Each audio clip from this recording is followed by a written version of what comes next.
gönder. Kaç tane gidecek buraya? 12. 12 tane fazla hepsini gönderme. 12 tane olacak.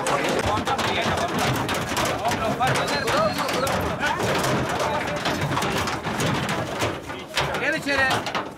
Ben burada gel içeri. Atla içeri. Atla içeri. Atla.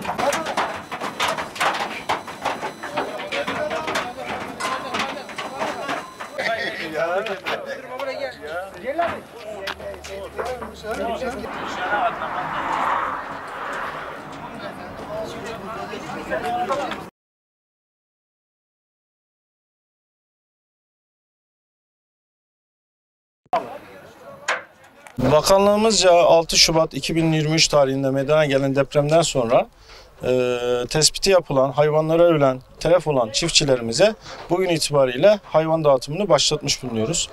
1404 adet TİGEM'den aldığımız hayvanları bugün çiftçilerimizle buluşturacağız.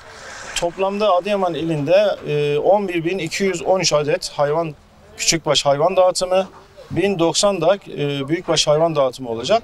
Bugün bu işin startını vermiş oluyoruz. Gelen hayvanların kalitesinden ve zararlıkların karşılanmasından çiftçilerimiz son derece memnunlar. Bakanlığımıza iyi dileklerini ve temennilerini iletiyorlar. İnşallah yardımlarımız, desteklerimiz yem bazında olsun, hayvan bazında olsun ve diğer kaybolan veya zarar uğrayan ürünler bazında olsun devam edecek. Ahırlarımız yığıldı, çoğu hayvan da telef oldu. Şimdi de peyderpey dağıtıyor. Devletimize, büyüklerimize teşekkür ederiz. Köylününki öldü. Yani köyde çoğu hayvan öldü yani. Hem köy yıkıldı hem de hayvan bayağı hayvanlarda zayiat verdik yani.